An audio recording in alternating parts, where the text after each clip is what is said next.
Was wissen Sie über das Sierra-Programm? Gewissenlose, mysteriöse Männer, die Sie schicken, wenn Sie offiziell keinen anderen schicken können? Die Greyman. Lloyd.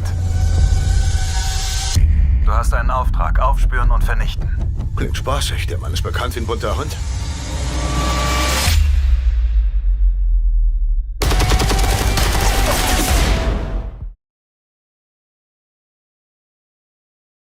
Yeah, I mean, I think a lot of it is when we sit down to work on a film, we pull together a playlist of songs that we think represent the tone.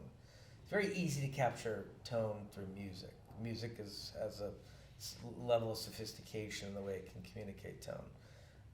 And we put together a file of sort of international songs that we thought was interesting because the movie is a travelogue.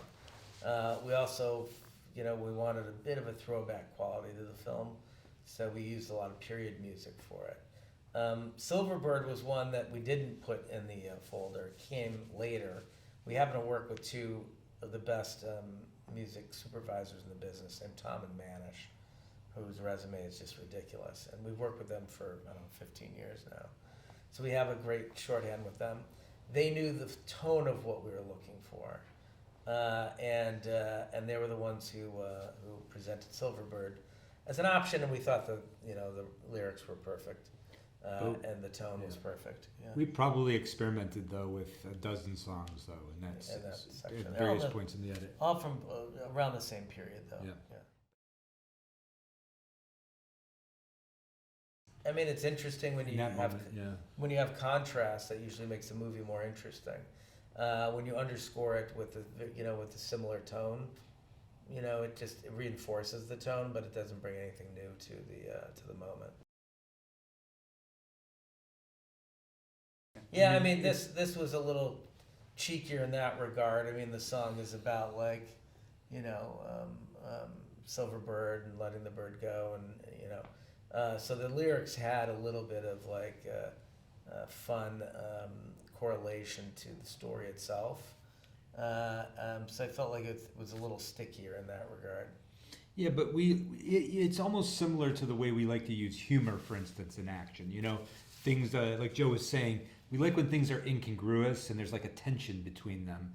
And we like playing with combining things that sometimes don't seem natural pairings, And I think that Silverbird's a good example of that, but also the humor in general, or when we go for emotion even sometimes in the midst of this stuff. We're trying to just mix things in a way that give the audience sort of interesting ideas. It's hard. It's hard to say. Yeah. I mean, look, we had a really great experience in Prague. We were very noisy, shut down a lot of the city. The residents were great. They're really supportive. The crews were fantastic. And some of our favorite food of any city in Europe right now. Prague is got a fantastic restaurant scene. Oh yeah, it's really important. It's critically important. I mean, food is life. Oh, pizza. Well, yeah, pizza, but also we're famous for the vast quantity of chocolate that we consume. Diversity of chocolate too. It's a very elegant chocolate collection. Everything from Kit Kat to imported German and Swiss chocolate. Okay, that sounds like a great mix. Yeah. We only disagree on what toppings to put on the pizza. Other than that, we're very copacetic. We're in sync on just about everything. Most of our disagreements happen before we get to set, usually, because we have to prep the movie. So, but that's part of part of our process is disagreeing. That's sort of like the dramatic. We have sort of a creative tension where we're trying to work through things, and it becomes a lot of point counterpoint as we try to explore an idea and figure out what the best version of it is. Yeah, I mean, I think we like to be efficient when we're shooting. It's hard. It's physically hard. It's hard on the actors. The actors don't like to, you don't want to come to set and do 14 takes and make it appear as if you don't know what you're looking for. There are a lot of directors who go fishing. We've done this enough. We've been doing this for 25 years that we can go to set and tell you fairly quickly what we want out of it. And, we can be done in 2 takes. If it takes us more than 2 takes, there's something wrong.